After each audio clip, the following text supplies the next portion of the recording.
This is Theory of Change. I'm Matthew Sheffield. Thanks for being here today.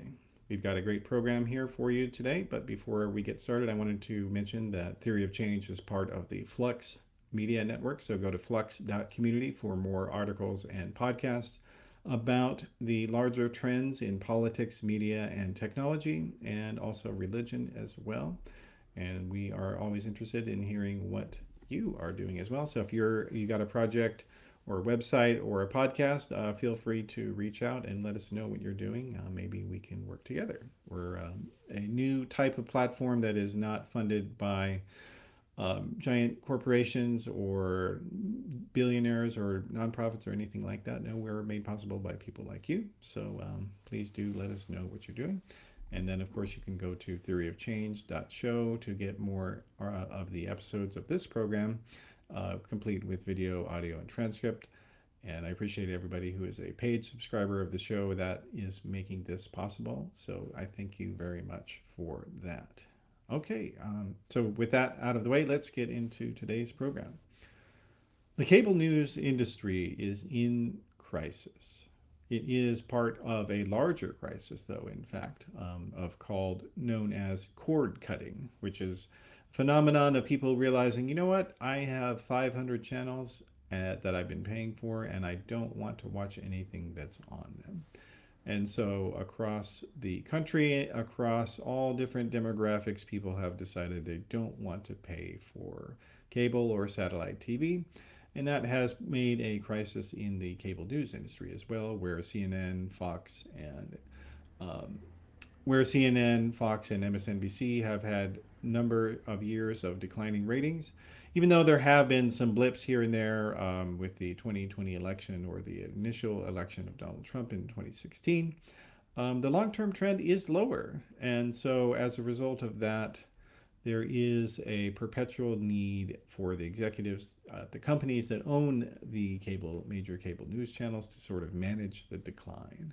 And how they do that has been very interesting to watch over time. And there's a lot that has taken place recently, such as big change-ups within CNN, which was bought by a larger company, Discovery, and merged with that. And then brought in a new CEO named Chris Licht, who, unfortunately for the network, decided the changes he made led to much lower ratings as he drove away a lot of the audience, apparently, and had a lot of friction with the staff. And he was recently forced out for that. And then, of course, on the Fox News side of things, there was the lawsuit against Fox by Dominion Voting Systems over false allegations of voter fraud in the 2020 election that were put forward by Donald Trump supporters and Trump himself, and were repeated ad nauseum on Fox as well. And they recently settled that for $787 million. And the network is still facing another lawsuit from a voting company called Smartmatic. And then recently, Fox just settled a lawsuit by a former producer of Tucker Carlson for $12 million. She alleged all sorts of things, including racism, anti-Semitism, sexism, and claimed that she had been forced to lie in the Dominion Voting Systems lawsuit before it was settled. And then, of course, there have been a lot of lineup changes at Fox as well. Tucker Carlson, who was the sort of centerpiece of the lineup at 8 p.m. Eastern Time, was fired.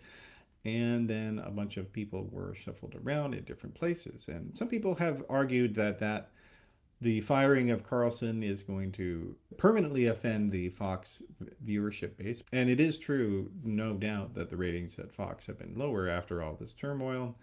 But there are indications that Fox is back on the upward path to that. So there's a lot to talk about in this environment here, and CNN, as of this recording, does not have a successor to Chris Licht and doesn't appear to know fully what it wants to do. And joining me to talk about all of this today is Colby Hall. He is the founding editor of Mediaite.com and a longtime observer and participant in television news. And so it's good to have you here. Welcome to Theory of Change, Colby. Thanks for having me. I'm thrilled to chat with you. All right, so let's kind of set the table here with some larger context. I think when people have discussions about cable news ratings, a lot of times they don't really understand how the industry works and how it's measured, and also how cable news fits in the larger rubric of cable paid for television. So, um, just overall, I think the number one thing for people to understand about this is that cable news just actually isn't that popular. People, like any given show that somebody's watching, even the most popular one, like we have a country of 300 and what 60 million people, and the top rated show, if they're lucky, is 3 million people, right? Right. I'd say on a good day, maybe over 3 million. And, if you look at the target demographic from which sponsors actually pay for and which cable news gets paid, it's much smaller. So you're really talking less than 1% of citizens are actually watching any given show. But I would say their influence is far outweighs that because really, I'm old enough to remember when there were three channels plus PBS, and it was a big deal when cable came to town in Hutchinson, Kansas, where I lived at the time. And we had 13 channels.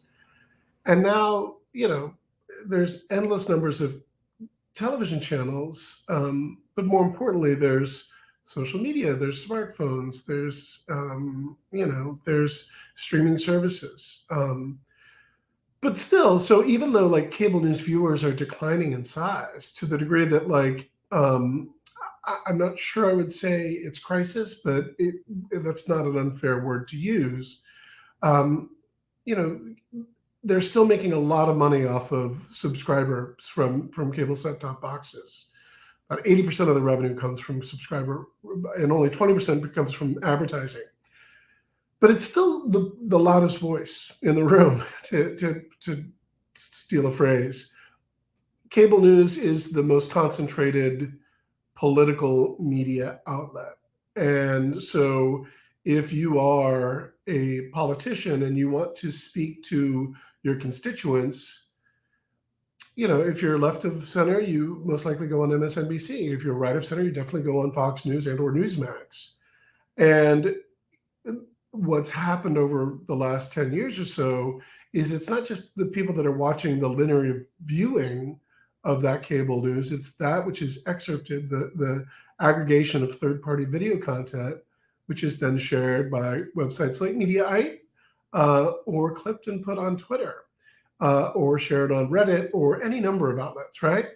So these two things can be true. Cable news viewers is much smaller than people think. There is something self-selecting about the audience, but its influence, I think, has never been more powerful. In part because politicians have sort of, I don't know, lessened their voice. I guess the best metaphor I'd say with regard to Fox News is there was a time where it looked like Fox News was working for the GOP per Roger Ailes' design. And suddenly, over the last 5 years, that dynamic seemed to switch. Whereas it seems like very often Republicans are working for Fox News. And I think, that's not just a hit on Fox News or Republicans.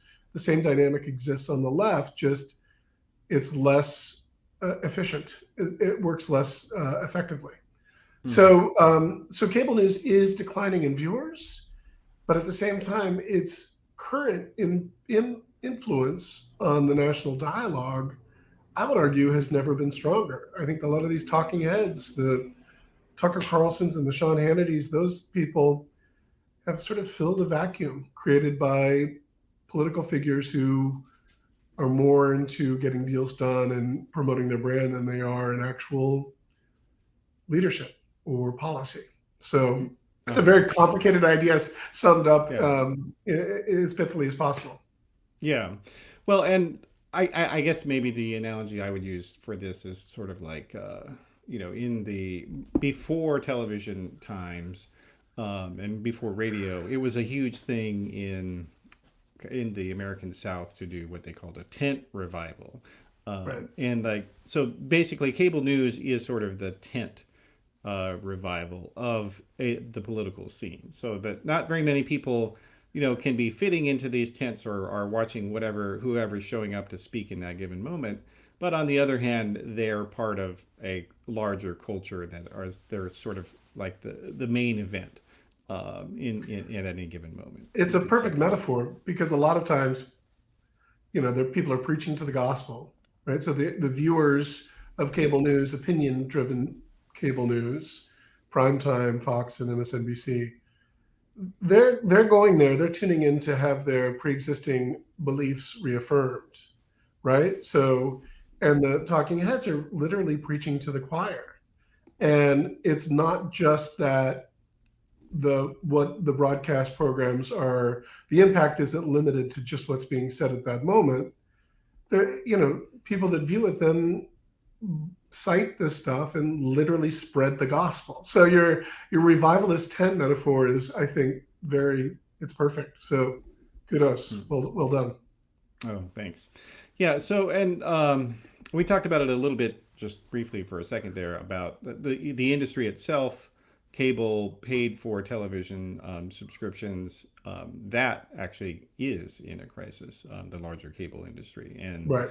through what people have now called cord cutting, where they just don't feel the need to pay for a constant stream of shows they never watch, channels they're not interested in. And so as a result, a lot of people are taking that money that they were spending and they're spending it on things like Netflix or Hulu, and those are not news and sports services. So and people are finding also that there just has been a declining interest in sports and sort of, and news itself has people who are interested in news have gone online, as you were saying, that if you are interested in, let's say, what a given host has to say about something, chances are you can watch that on Twitter or somewhere else, Right. because somebody has put it there, in part to say that it was notable to them. And I mean, hell, there's people on YouTube who literally specialize on taking the full shows from TV news and just plopping the entire thing out there and getting ad Right. ad dollars off of other people's stuff.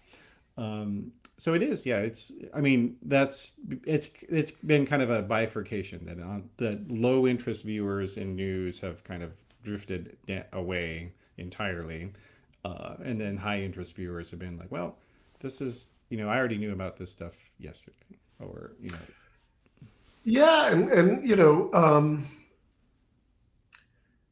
I think one of the things that doesn't really get talked about enough is, because we're sort of living through it as we speak, but it wasn't that long ago that we had a shared experience, as a society, either through reading articles in newspapers or watching one of three broadcast news outlets, or a miniseries. I mean, I'm old enough that when Roots was a miniseries on TV, a broadcast TV, everyone watched it and everyone talked about it. Cut to today, and everyone has their own custom interests and views, either through streaming service or Twitter or social media or online. It's very difficult to find people that sort of align with you, and when you do, you tend to sort of circle around that community. So we have these much smaller and yet more passionate affinity groups, and some of which, as I think you referenced there, align around political media, whether it be right of center or left of center. And these are people who feel a sense of community by consuming nonstop coverage of that's focused on how bad and pernicious Trump was to America, or how bad and pernicious and what a horrible President Biden is to America, depending upon the network that you choose to watch. So the size of the viewers has become smaller, but it's become a lot more intense, a lot finer cut. And I think that's part of the reason why we, as a society, are kind of divided in the way that we are. And these cable news outlets, many of them know where their bread is buttered. And so the red meat that they throw typically appeals to the fringiest elements of either side of that dynamic. Um, News or traditional journalism, as we sort of grew up with, like the capital J journalistic schools standards, isn't supposed to be entertaining, right? It's it's typically pretty boring, and that's not what cable news is. Yes, there's CNN has arguably one of the best news gathering teams in the world. Like they really have a good news gathering team, but much of their programming isn't just news, it's nonstop analysis. Same with Fox News. It's an entertainment program that really sells outrage and anger packaged in a news like format, but particularly prime time, it's all opinion analysis. And people, I think a lot of viewers do not necessarily think critically enough about what they're consuming to realize that what they're getting on either side across the board is the propagation of a political jargon. A lot of it is propaganda, and I Mm-hmm. don't mean in like a fascist sense, but it's political speak that is less about informing and more about angering or fear and creating passionate viewers that will tune in for the next breaking news alert, which half these networks have breaking news banners up as a default, um, and rarely is it truly breaking news. So, um, Yeah. yeah, Well, when I go ahead, oh, sorry. I was going to say just before you got into another point that one of the you had mentioned the constant idea of analysis. But in many cases it's also featuring the exact same people who told you what they thought an hour ago about the same right, topic, right, and so it's almost and like in the case of Fox, they have some people who are on their show The Five who also have other shows. So Dana Perino being one, Jesse Waters being another one, Greg Gutfeld being one. So like literally, you've already heard what these people had to say about the news of the day, right, quite in enormous detail. And CNN does the same thing that they will, right, in 2020, I think they became infamous for basically only almost showing like 10 people, ever only interviewing like 10 people across their entire network for months on end, correct, in Brady Bunch style format, where right. no one could actually hear what anyone really thought for more than 5 seconds. um, and so it's not, it isn't about news as much, but it isn't even about analysis either. It's almost more like, in some ways kind of a soap opera in some sense. I think it's tribalism. I think it's people. I mean, one of the genius, Roger Ailes' genius in The Five, is the way he cast that with specific archetypes. Like you have, Jesse Waters plays the part of the smug sort of like frat bro who cracks wise. Dana Perino is like sort of a smart, calm big sister slash mother type. Then you have the liberal, who is Jessica Tarlov. You have the firebrand in sort of older woman in Jean Pirro, and Gutfeld. You have kind of the snarky, jerky New Yorker, uh, and people watch because they can identify, and they can identify with that. And that show is the top rated. It's the most successful show in cable news. And when it launched, people mocked it because people forget that Glenn Beck was the original Tucker Carlson. He was the original bad boy of Fox News. He said crazy things. He got pushed out and replaced by the Five, and people laughed and thought it was going to be like a horrible, get canceled. And it's now the most influential show, and it created stars that like Jesse Waters is going to be the 8 p.m. host, replacing Bill O'Reilly, who was his mentor, and um, Greg Gutfeld has his own show as well. So yeah, I think people tend to, and if, by the way, getting back to what we said earlier between total viewers and demo is much, much smaller. So the majority of viewers that are logged on to cable news are much older. They're over 55, right? And And that's true. And by the way, a lot of people, lefties, will rag on Fox about that, but that's also true about MSNBC as well. it Um, is. I mean, and Fox has an CNN. older audience. Sorry, they have the oldest audience, but everybody's audience is old Well, compared to that's most why people. Tucker Carlson was such a gold mine for Fox News, was that Tucker Carlson replaced Bill O'Reilly, and his ratings initially weren't that great.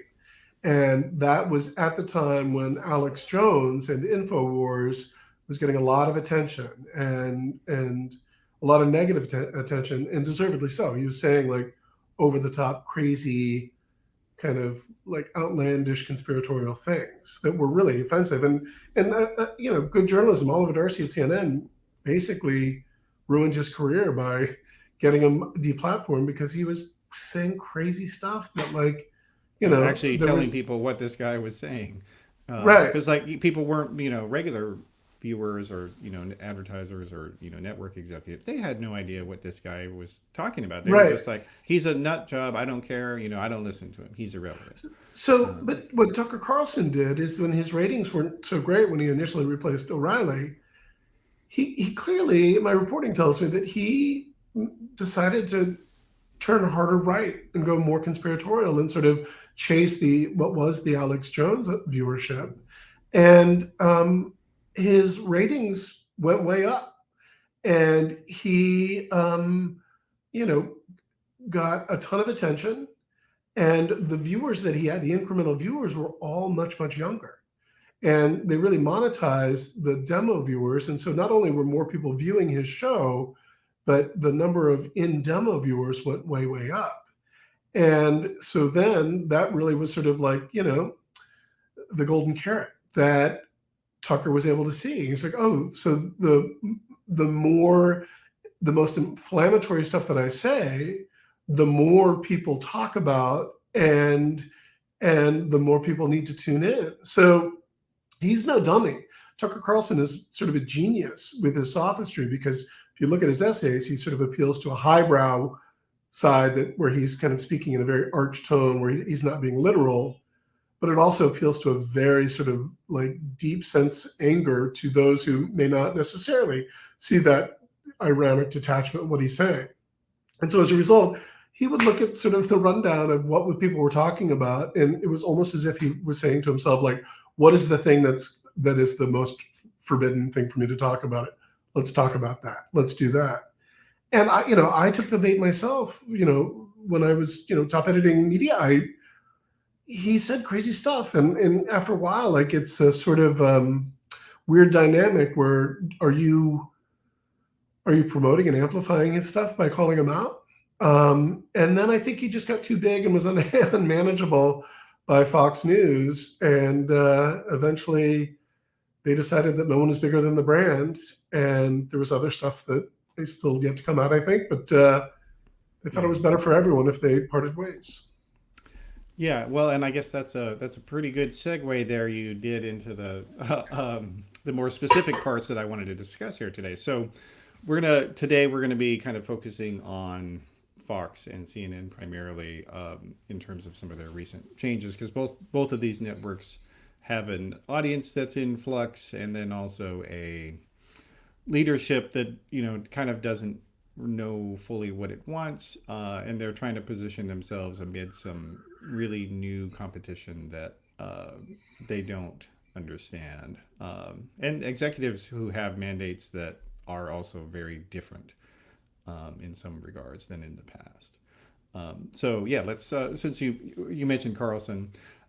So Carlson, of course, as I would assume everybody who's an American watching this or listening to it would know, was summarily let go from Fox. But and that it is interesting because even though it's been months now since that happened, there has yet to be any sort of definitive report that says this is what did it.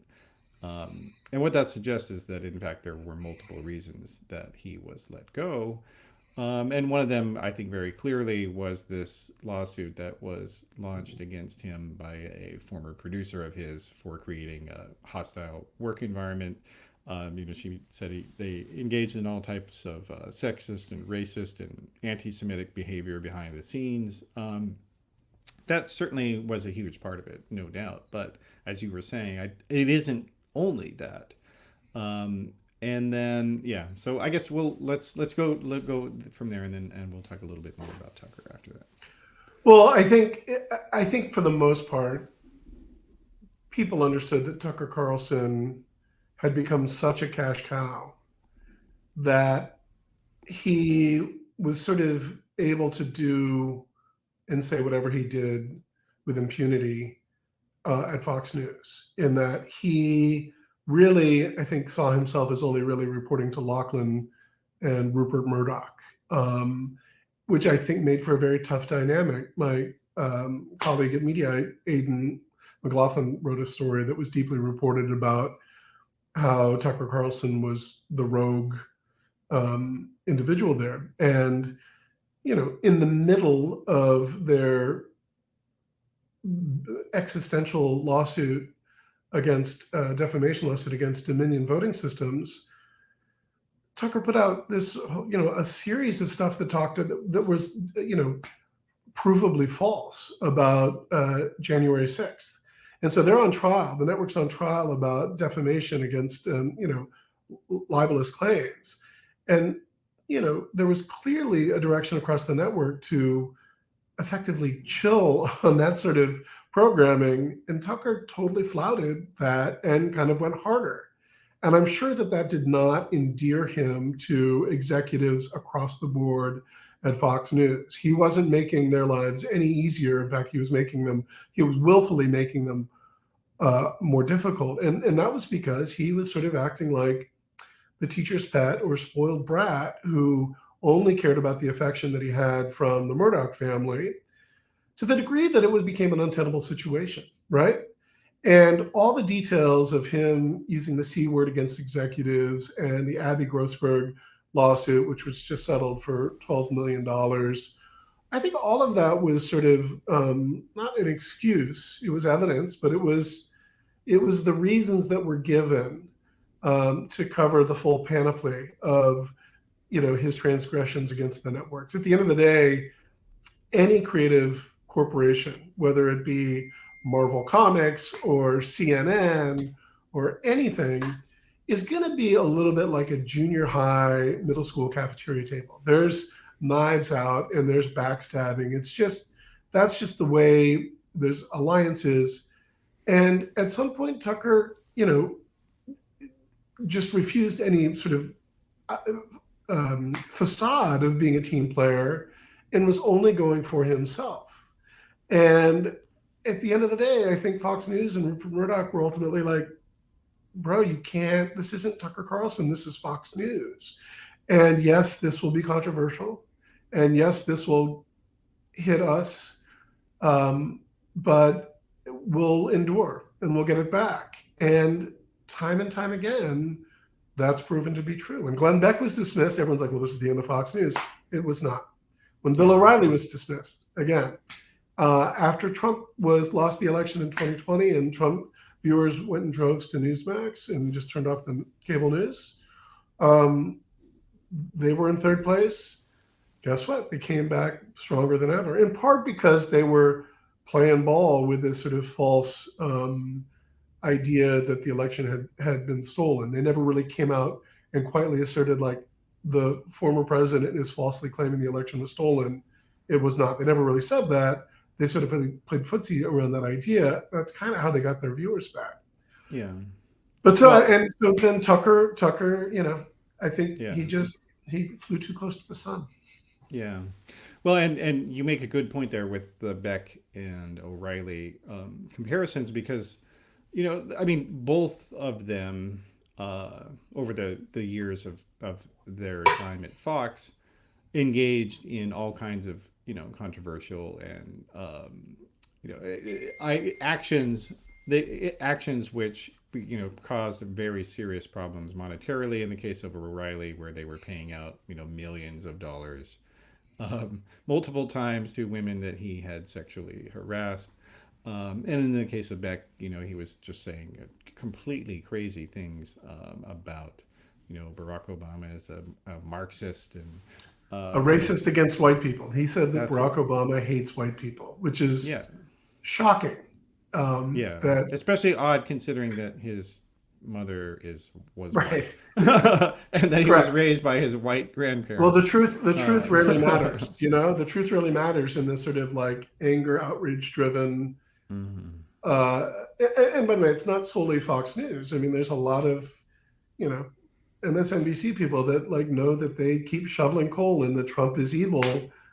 How many times can you say that before we get it right? So whether you believe Yeah. that or not, Yeah. Well, I guess I meant it in the sense, though, of talking about these guys that, their actions were kind of seen as a part of a cost of doing business at Fox right. over time. But then, after a while, Rupert Murdoch, he'll tolerate seemingly anything, but only, a certain number of times, it seems like. And Well, that's, so yeah. I think to that point, just quickly, I think a lot of people that I know are surprised when I tell them that a lot of people that I know that work at Fox News are not true believers, meaning they haven't drunk the political Kool-Aid. They're it's mostly a marketing business, right? And it's done very often without a super ego over what's right or wrong, because as long as you're selling soap and getting ad revenue to the degree of like billions of dollars of revenue a year, it almost doesn't matter. So to the point you just said about Rupert Murdoch, cost of doing business, I think there's a bit of a shoulder shrug. It's that on his end, it's like, hey, well, it rates, people watch. Yes, he's conservative, of course, but he's more in love, I think, with the massive revenue from Fox News that drives the Murdoch empire. The Murdoch empire is not doing very well other than Fox News. So yes, he's conservative. Yes, he's abides by all this. But my gut tells me that most of the people there are more interested in making a lot of money than they are the true political beliefs, which I think surprises a lot of people. Of course, there's plenty of people that there are true believers, but you get past the showrunners and the hosts and the talent, most people there just have jobs and they get paid well, and Yeah. that's business. Yeah, no, I think that's true, and it does. I mean, my own background in conservative media. I mean, what I saw very frequently was that the people, my colleagues, they were very aware that the audience that was consuming their content was much further to the right than they were, and so they were always trying to kind of fit themselves into, well, how can I give them what they want without looking like a complete jackass. And so, I mean, in essence, that is what Tucker Carlson did with his show, because, like, I mean, it's been documented that he was taking stories from, he had a producer who was taking and posting on sites like 4chan, which is this racist website, and that they were, and if you look at various neo-Nazi type websites, they all love Tucker Carlson, and they said he's mainstreaming our ideas Right. into the American political system. His people read our sites, and we're grateful that they read our sites, and they're doing what we want. Like, we love this guy, and While at the same time he was mocking the idea of being called racist, like he often would ridicule, like, oh, and so that's where he would sort of like thread this needle of outrage between, mhm. I didn't really say that, but of course everyone knows that. It's like, well, first of all, none of that is journalistically sound, but also, how can you talk out of both sides of your mouth? Are these racist dog whistles are out there, um, and you can flatly, that's not what I meant. But of course, if that's not what you meant, then why is it resonating so much within that audience that you refuse to distance and very often defend? So I think he was a very toxic force. And I don't think his leaving Fox News is going to change much because I think Jesse Waters, who's going to replace him, is Mm, among the very, he's a very dishonest analyst. He makes stuff up out of whole cloth, and he oversimplifies things. And so I think Jesse Waters will soon be the new Tucker Carlson because hmm. he'll say crazy stuff in much the same way and do it probably less nuanced, if you can call what Tucker did nuanced. Yeah. Yeah. Well, and I think, the fact of O'Reilly, then Carlson, and now Waters having that 8 p.m. Eastern time spot, it's Murdoch has made very clear this is who my audience is. They are Right, people who are like these guys. And they right. all are the same in that, toxic, male asshole. Well, I mean, I'm going to stand up for Bill O'Reilly because O'Reilly was sort of the progenitor of the form. But Hmm. people forget this. O'Reilly's DNA, he was rooted in journalism, and But he Bill got worse over O'Reilly, time. I think that's fair to and say. and he knew when to pump the brakes a little bit, and I think it benefited O'Reilly that he was there under Ailes, and Ailes had the same approach. He knew that every now and again you have to like create your own limits because therefore when you make a outrageous, if all you do is scream wolf, people are going to stop believing you. So, but Bill O'Reilly was looked out for the folks. He was more center right than far right.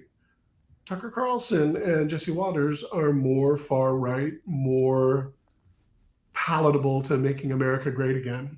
And O'Reilly, I think, was more of a establishment GOP than a far right one.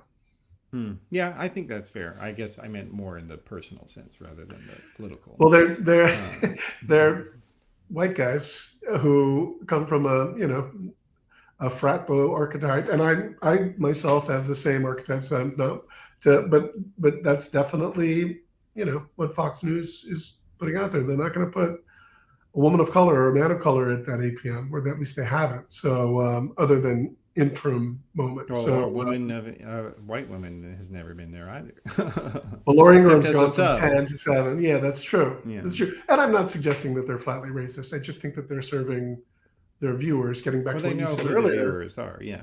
right? And that was what they really struggled with, and what really came to light during the Dominion lawsuit was Fox News was opting to serve their viewers what they wanted to hear instead of harsh truths.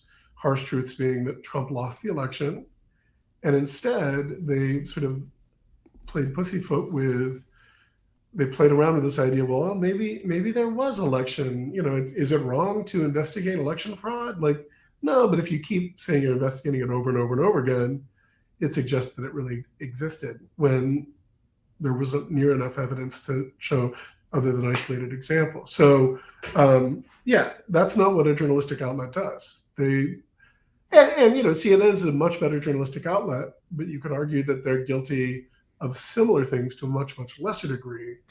At least under Jeff Zucker, there was sort of this kayfabe pro wrestling idea where good guys versus bad guys, which I think under Jeff Zucker's leadership, CNN kind of fell prey to in a way that didn't appeal to a ton of viewers. Yeah. Well, we'll get into CNN in a second here, but let's maybe wrap the Fox idea here with the. So you recently wrote a piece, and we'll have the link for people to check it out about Carlson's post Fox attempts at finding an audience, and they haven't really gone that well for him as despite what a lot of his terminally online fans want to believe. Right. His audience, the Fox, as you were saying, like they people wrote them off and said no one's going to come back and watch them. But the reality is, Fox is their soap opera, and Right. for a 70-year-old person whose kids never call them and they're retired, Fox is and they're deeply aggrieved evangelical or something, and angry at the gays and the atheists. like Fox it isn't just news for them. It is their window to the world. It's Um, companionship, and it is. if you're older and you don't like the way the world has evolved, and you're feeling left out, and or maybe a bit afraid of this scary new world that we're living in, and there are reasons to be concerned about the us living in the future right now. This is that tonic. This is that comfy blanket that says, yes, it's very scary out there, but we're the same people, and if you watch us, like, we see the same thing you do. And it's And we're going stunning, to like, tell you you're right. We're going to yeah, tell you that exactly you're right. right. It Um, confirms the bias, and it's not biased because it's true. I mean, if you I watch Fox and Friends every morning because I'm sort of fascinated by the rhetorical flourish and how they cover news. And it's stunning how every segment is about focused on why the viewer should be mad, angry, or afraid, whether it's crime or something that Biden said or did, or someone in his administration said or did. It's never really positive, and so I think it really attracts people who want that dark view, their own dark view, confirmed by that. And it's a vicious yeah. cycle. And I think they'll age out. But yeah, sorry to jump in on you. Oh yeah, no problem. Well, and so yeah, but so they basically, you know, tuning to Fox is watching Fox is a lifestyle. It isn't something that's for news because it isn't news. Fox very clearly, explicitly refuses to report things that make Republicans look bad. I mean, the Dominion lawsuit made that crystal clear. That not just Correct. on the election, they made it. You could see it in a number of different stories. They refused to talk about it. Well, they do some journalism. I mean, they were. I think the situation at the border is a crisis, and Yeah, no one's. And do they overly politicize it? Maybe, yeah, but it's still a story, and they did good journalism on that, and others have followed suit. So they're yeah. not I mean, in a completely political bereft of sense, that right. They're not that completely bereft of journalistic standards. They just editorial decisions. Some of the best editorial decisions are deciding what not to cover, right? And I make that decision every day at Mediaite because someone foolish like Candace Owens or Charlie Kirk says something crazy over the top. I don't want to give that person that attention because what they're doing is they're trying to troll for attention. Mhm. And I think Fox News, when they see something, Trump's document stuff hasn't gotten nearly the coverage, whereas with CNN it's 24/7, and it's a huge story. Mhm. When well, we can get to CNN Well, later, but yeah, but let's get to back to Tucker here though. So in your essay, because I do want to make sure that we talk about it, so that great. the numbers just haven't, he's gotten lots of views. I mean, so but they're not as real as people might think. So the thesis, just to reset, is that 2 months after his departure, it's clear Fox News was way more important to Tucker Carlson than uh, Tucker was to Fox, which sort of flouts what a lot of conventional wisdom was, especially because Tucker has a very intense base of online fans. But he did this deal with Elon Musk, and he has put out, I believe, 8 episodes, about 12-minute essays, where he's, I guess, in his cabin in Maine. And the first one listed like 150 million views, and a lot of people are like, look, this is the future, and Tucker's getting 150 million views. That's way more than all of Fox News shows combined. And of course, it doesn't take much of a genius to do a little bit of reporting and realizing those views are just the most charitable number. It's like, literally, if that tweet shows up in a feed and it's clicked for, or it autoplays for a couple of seconds, it gets credit for the views. So that's not a legit number to compare to his television viewers.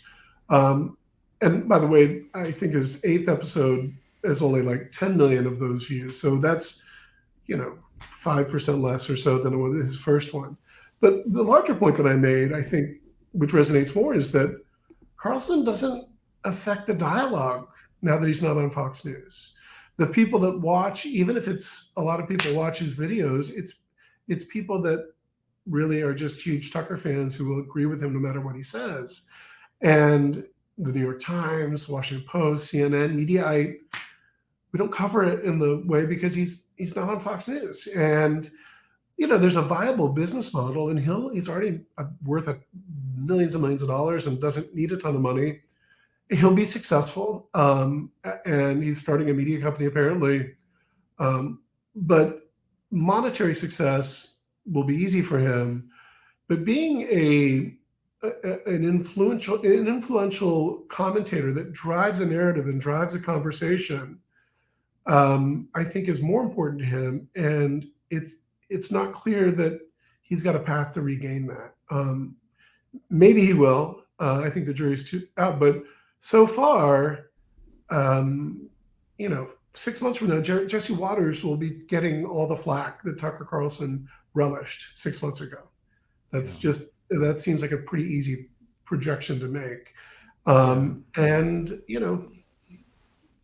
well, and in terms of influence, like on the political system, I mean, lots of people watch Joe Rogan or listen to his podcast, but when Joe Rogan says, "I want this thing to happen," it doesn't happen.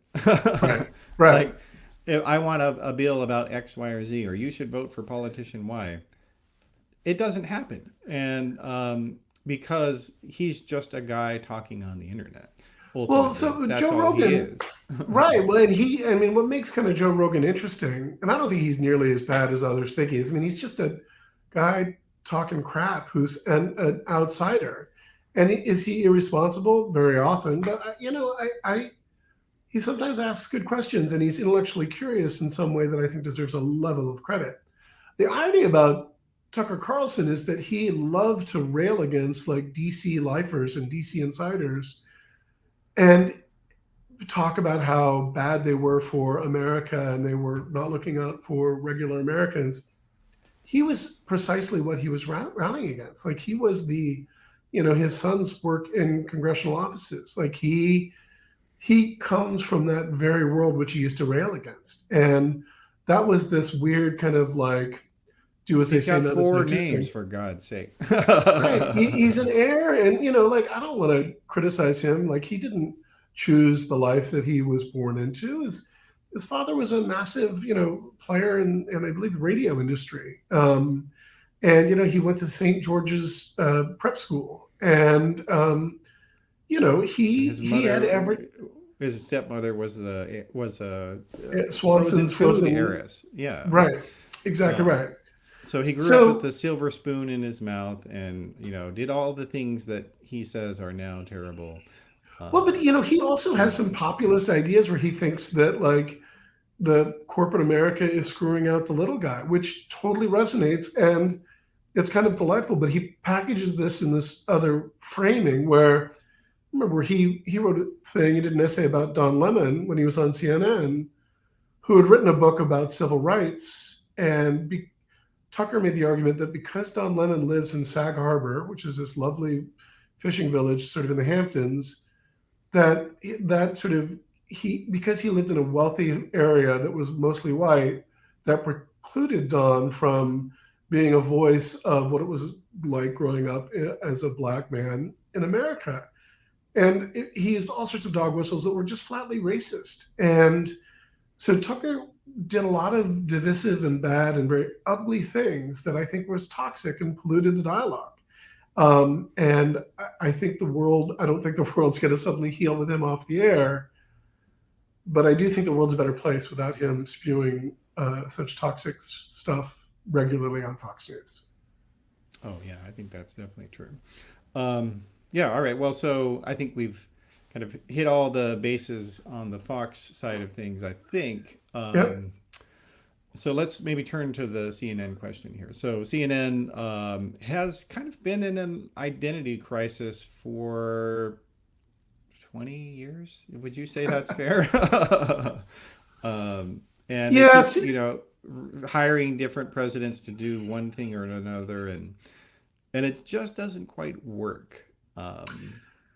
Well, CNN, is probably the closest cable news outlet. It is by far the closest cable news outlet that we have to a proper journalistic outlet. They have an unparalleled team of reporters, not just on the Capitol, but around the country and Middle East and Ukraine and London, European bureaus as well. They gather and report the news as well as any outlet out there, save maybe the New York Times, the Washington Post, AP, Reuters, BBC, maybe. Um, I think what happened before Jeff Zucker became president, they were really tied to traditional journalism, and they realized that didn't wasn't people don't want to tune into news unless it's a big story like an impeachment or January 6th or Tiananmen Square. I remember when Tiananmen Square happened in was it 88, 89? And I remember we were glued to CNN when that happened. And so CNN still, like, if a big serious news event happens, people go to CNN because there's a reason. It's the most reputable and they do really good journalistic work.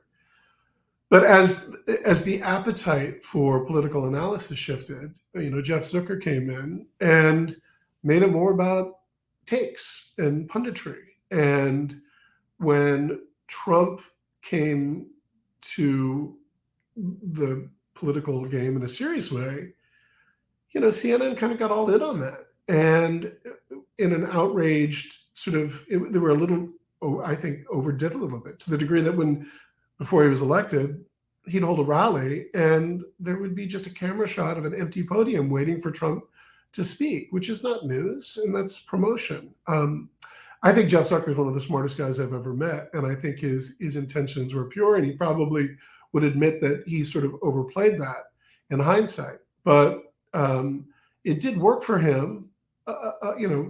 2020, or earliest weeks of 2020 or 2021, when the second impeachment was going on, CNN, like the month before Zucker was pushed out, was the top-rated cable news outlet, and Fox News was third, which was like crazy to consider that being an option.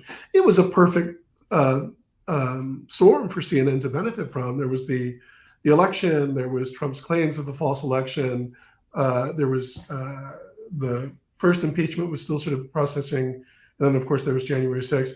All these things were like perfect fodder for CNN to cover. And then Zucker was pushed out, I think, for corporate reasons. The pretext of having an undisclosed relationship was, much like what we said earlier, like with Tucker Carlson, like, yes, that was like that was the letter of the law, but I think he was pushed out because the new corporate ownership, in particular David Zaslav and John Malone, were like, we want CNN to evolve to a place that's more dispassionate about parties, less Trump focused. We needed to make it a friendlier place where reasonable Republicans can come on the air. And so Yeah.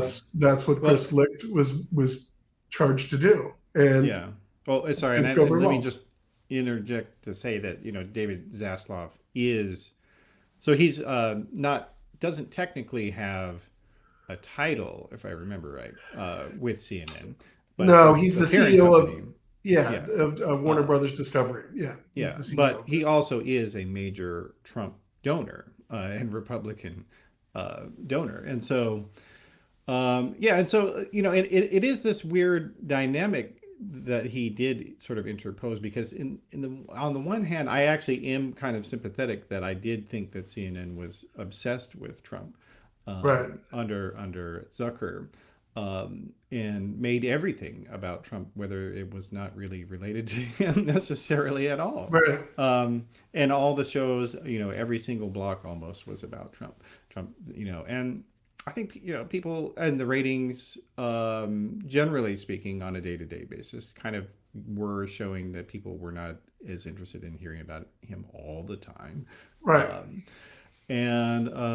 and so like I'm sympathetic to that, but then on the other hand, they also I think it's clear that he there's this weird dynamic that you've got all these channels out there that are saying, well, we're doing mainstream journalism, right? We're not trying to take a side or whatever. And you've got one channel, MSNBC, that's like, no, we are taking a side on the left, And we're pursuing a left audience. Now, whether they're trying to get maybe further left, I don't think that's they actually kind of go against that type Right. of socialist type stuff sometimes. But like, there's kind of this mad rush, weird rush to get these mythical Republican viewers who don't exist. There are people and there are people out there who are sort of tangential Republicans, moderate Republicans.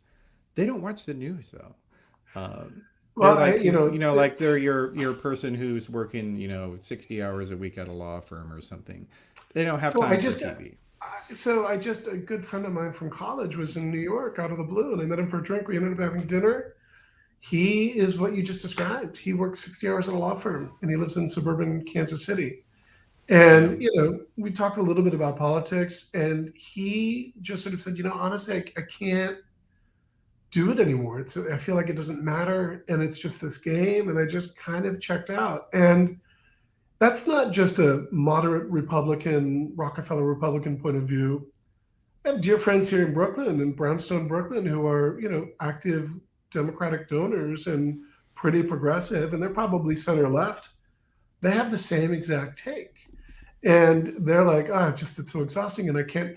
And so again, I go back to what I said earlier that, the current, what's broken, I think, is that the cable news industry is fomenting, is trying to draw viewers to by appealing to the extremes, the most P2 most passionate viewers, but are also driving away people that are sort of the most reasonable. My dear friend and colleague Dan Abrams calls it the minimalized moderate majority, and I think that's a real thing. I think there's a big swath of people in the middle on both sides, but are centrists on both sides that don't feel that they're served well. I mean, News Nation is where I'm a contributor at News Nation. That's our mission, and what I like about it is you never know what you're going to get.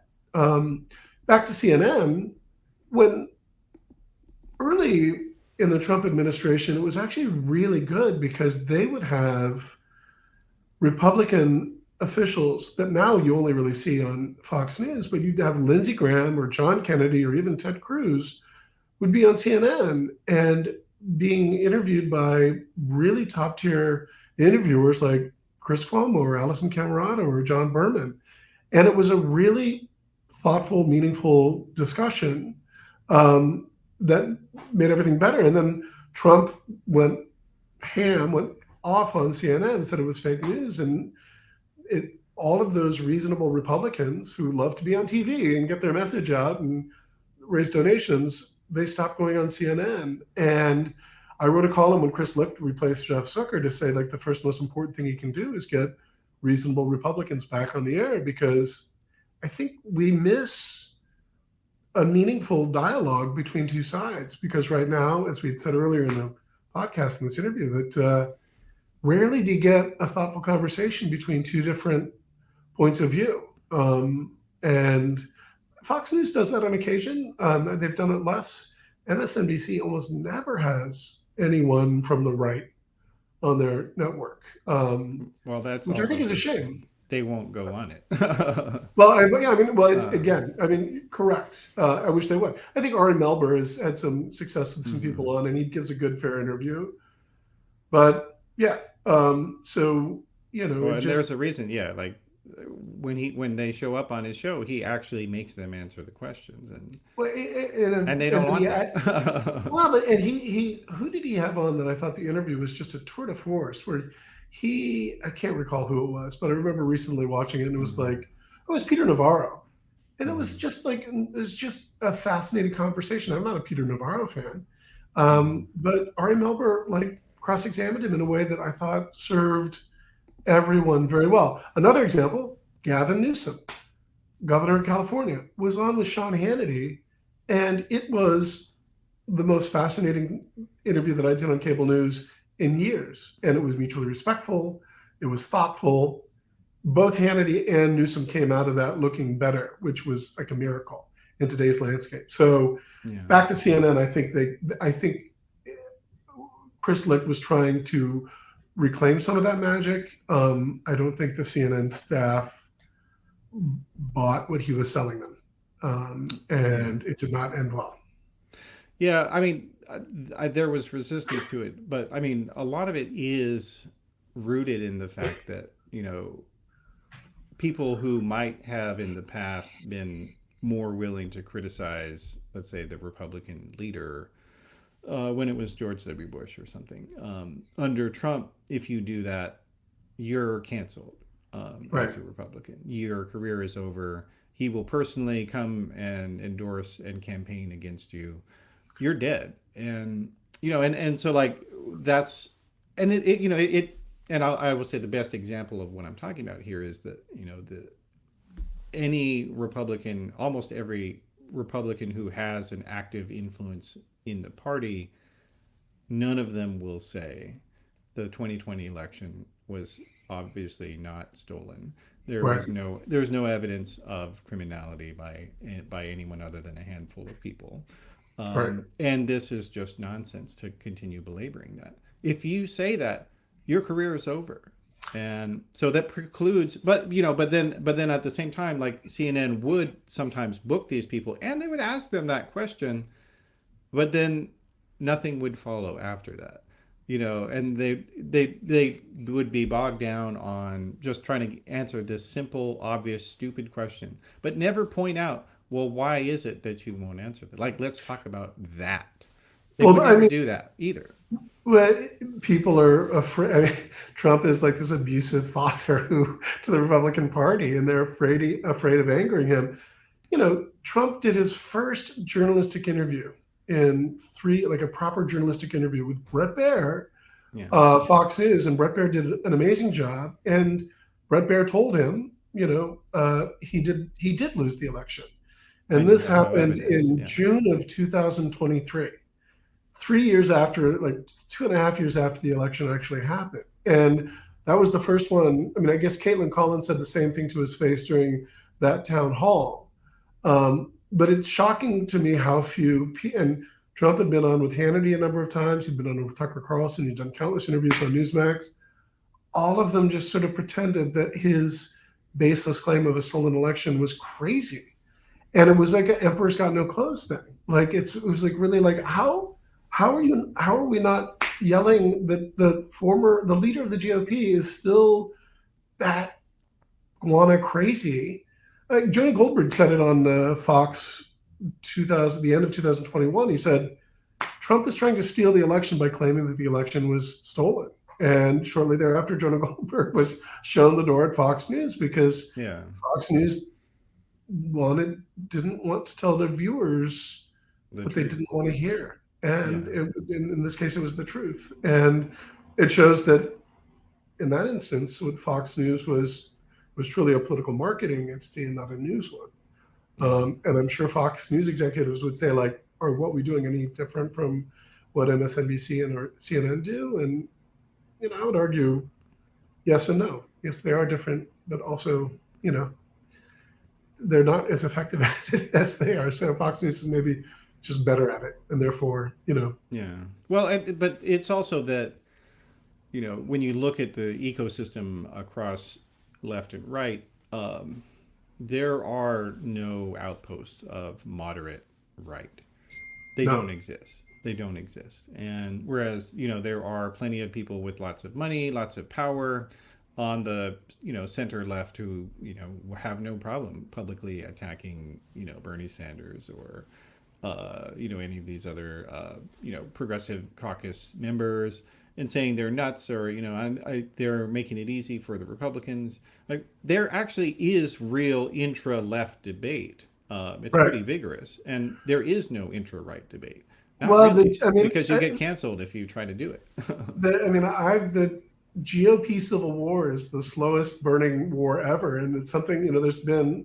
At first, it was the Tea Party versus the sort of establishment GOP, and then the Tea Party sort of was co-opted by corporate PACs and really sort of evolved into the Make America Great Again movement. And Trump, we kind of co-opted that. The tension is still there, right? I mean, and you look at the current slate. I mean, Chris Christie is as close to a moderate kind of Rockefeller Republican as we've seen in a long time. Mitt Romney, as governor of Massachusetts, was very much a center right governor. But to get the nomination for president, he had to throw so much red meat to the far right that when he was running for president, he was effectively painted as a way more conservative than he was. I think it was proven to be, both as governor and as he served as a senator, and I think a pretty strong voice of reason on a lot of issues. Like, he's kind of an iconoclast. Um, and so, you know, should there, my father was a proud Rockefeller Republican. My mother was a big campaign for Carter. And I've long joked that the most effective Republican president we've had in recent memory was Barack Obama, who was only slightly better than Republican President Bill Clinton. Of course, they were Democrats, but they governed in a way that was probably more similar to, moderate Republicans on a lot of issues than I know a lot of progressive Democrats were not very pleased with, especially with foreign policy. So, I think the partisan spectrum is all screwy. It's upside down. Yeah.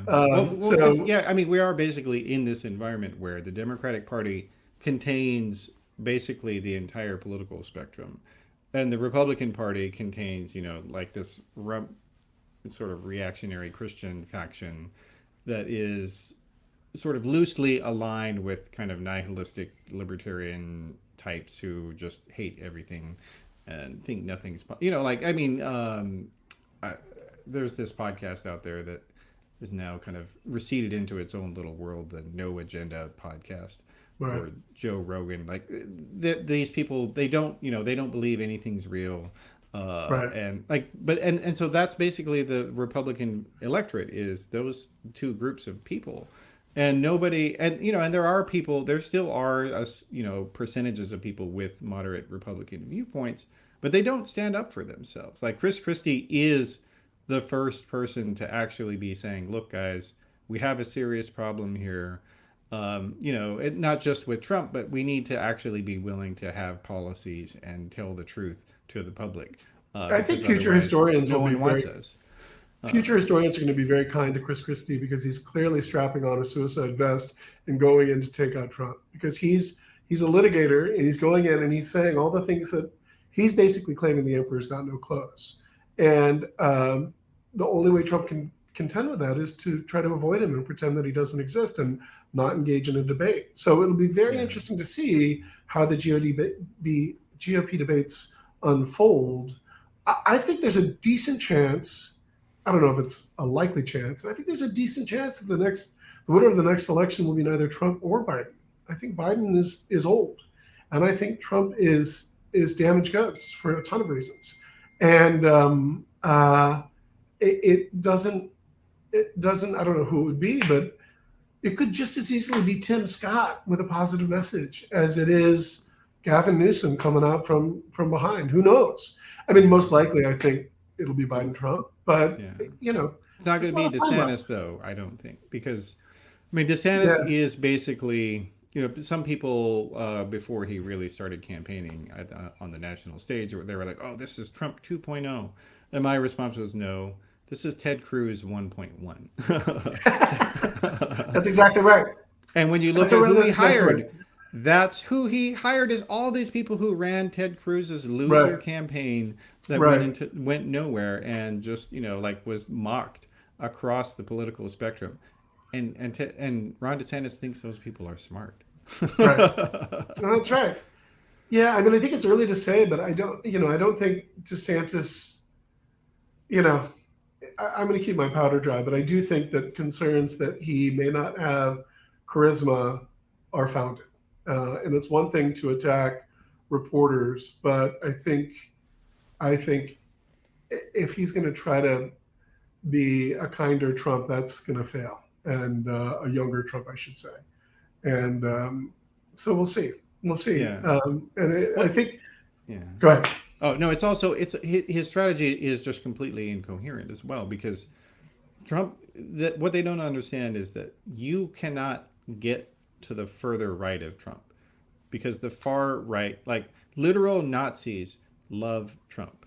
So basically you in order to get further to the right than Trump and get those people on your side, you're going to literally have to say, I'm going to create concentration camps for immigrants and put them there, and and then throw them into the ocean. Like, that's basically the only way you can get to the further Well, right. so we saw that just this week when the DeSantis War Room campaign Mm-hmm. put out this anti-Trump, anti-LGBTQ video that tried to outflank Trump's position on LGBTQ rights on the Mm-hmm. right, and it came across as pretty hateful and homophobic. And Republicans were even saying like this is bad, and they were trying to do it in a clever, like meme, funny, like Trumpian internet meme way, and it totally backfired. And by the way, you know, I think his anti woke messaging is effective. I think there's a lot of people out there who think that we've gone too far with how we've politicized identity politics. I think that resonates with a lot of moderates, but to do it in the way that he did it, that came across as like sort of hateful and otherizing these people, Mm-hmm. wasn't good. And I assume that he saw it and said, "That's great, let's go with it." So Yeah. I don't think he has great judgment. And Yeah. Trump is a performer and a charmer, and people forget that more than anything else. I'm not saying that I'm charmed by him. I'm just saying that he Yeah. knows what he's doing because he's been in front of the camera for a long, long, long, long time, and that's a Yeah, I power. think, yeah, people on the left, they do underestimate that about him, that Donald Trump actually is, he can be funny. Like, there's no Oh, question about it. he's a marketing genius. He's a media genius. I think he's an evil genius in a lot of ways. I think he uses his Yeah. powers for bad, or rather, he uses his power for self gain. Right? Like he's Hmm. a he's a But he's he's a also con man. he's self-deprecating as well. Like, that's Ron DeSantis definitely is not that. Like, that, if That's there's exactly one thing right. he's not, is that. And that's like, that is, I think, in a lot of ways, because Trump is both a outrageous self-promoter, but he also makes fun of himself, and Right. that's like his secret power that He's a in on lot of his own people don't joke. Right. get. He is Yeah. in on his own joke. Not when he's speaking to a rally, but like, yeah, he's a performer. He knows when he's performing, and I think that's he's no dummy. That's for sure. Yeah, yeah. All right. Well, so let's maybe just wrap with, so the CNN. They don't have a president right now as of this recording. And do they know is it even possible for CNN to be number one in the ratings on a perpetual day-to-day basis? I don't think it He, is. I don't think CNN. It's possible. I don't think CNN's goal is to be number one in ratings. I think what CNN's goal under Jeff Zucker and Chris Licht was to be the most reliable, trustworthy outlet. And I think both, I know Chris Licht in particular, his mission was to try to pull CNN out of what he called the ghetto of cable news. He took a network that he saw was a gut reno that he wanted to rebuild and get incremental ad dollars by making it a more reputable brand. Unfortunately, his staff did not buy it. And I think the staff at CNN are all very still much in love with the idea of the CNN that Jeff Zucker built before Chris Licht. And so the DNA of CNN is very, very much still CNN, and the collective of three or four co-CEOs. I don't think there's one person shining through that's going to give the mission. I think they're just going to go back to the muscle memory of what we saw. Now, to their advantage, we're entering a really great news cycle, right? We're entering the 2024 campaign. There's going to be debates. There's going to be more indictments of Trump. The Georgia indictment is a real one. I think Jack Smith probably has another And the indictment later trials, on the actual Jan trials. 6, and then the trials that follow. So, and when real news happens, and not just pontificating about how you know Dylan Mulvaney is ruining American beer and made up outrage stories, or gas stoves being outlawed, whatever it may be. CNN shines, right? That's where CNN does their best. So I think, you know, I could see them being kind of biding their time. They still have a ton of very talented people there, on air producers, all the way around. Are they sometimes a little bit in their own CNN bubble? Yes, of course, but that's no different than the MSNBC bubble or the Fox News bubble. I mean, the bubbles are very, very different, but that's the way these companies work. And I'd like to think that CNN has a broader sensibility for an outlet that has a bubble, but I guess time will tell. And I personally would rather have reasonable Republicans on CNN debating than predictable. Adam Kinzinger. I respect and admire him a lot, but I don't need to know his point of view about every single issue because I already know it, right? Like he's going to blame Trump and he's going to blame the far right Republican Party, and there's nothing about that that's unique or scarce. And that's what I learned when I used to produce TV. Fred Graver was my executive producer of VH1's Best Week Ever. It's the scarcity, it's the unique, it's the close observation that people really tune into. And I think if CNN can sort of go back to what um, is good TV, they will be very well served by that. And good TV will be a variety of voices and not just the same people saying the same thing over and over again. Which, by the way, Yeah. I feel like I'm the same person saying the same thing over and over again on this podcast. Yeah, well, I mean, I think it's definitely true. Like the cable news needs to open up to a lot more different voices and people, because there are people who have a lot of interesting things to say, whatever their viewpoint is. But the party, they don't fit into the traditional party coalitions, and so No, they don't get put forward. And like that's we right. don't hear much from let's say a liberal Christian viewpoint or a well, and like you don't have like a lot of socialist voices, that you don't see those on the air. And like these are things that are worth hearing from, and or like a secular conservative, like where these voices don't exist, and in the on the TV dial, but they're Right. there in the country. Like there are millions It's of people with these as a ideas. thought exercise, I've always thought like if Bernie Sanders had been able to reach Trump's audience, because Bernie Sanders' message of populism and helping sort of lower class people through like a democratic socialist approach really should have appealed to the Trump base, just minus the nativism and the xenophobia, right? So I do Hmm. think that it's not just a flat spectrum, partisan spectrum. It's more of a circle, and I think there if the two ends of what we think is flat spectrum ever sort of like looked the other way and connected, that would be a very powerful working class socialist populist voting bloc, right? And I think that um, if that whatever candidate figures out how to unlock that without being nativist and xenophobic, I think that's a futuristic approach. Could be a third party. I don't think the third party is going to exist because their system's not allowing that. But maybe that's what CNN should look into. Yeah, well, there you go. They'll get that idea for sure.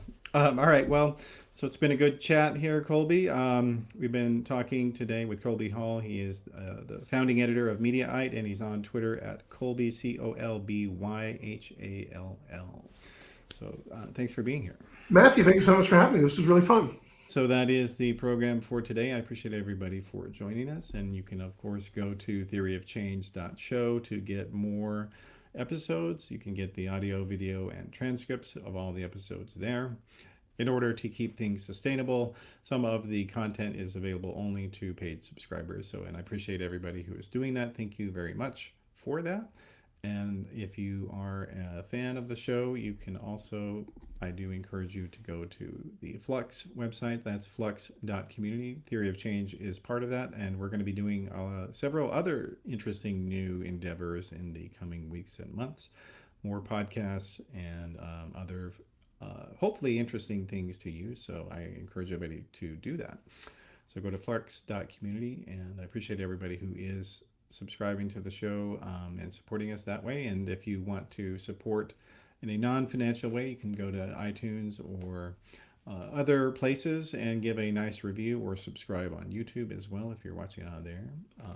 Just click the notification or subscribe and notifications so you can get notified whenever there's a new episode of this program. So thank you very much, and I will see you next time.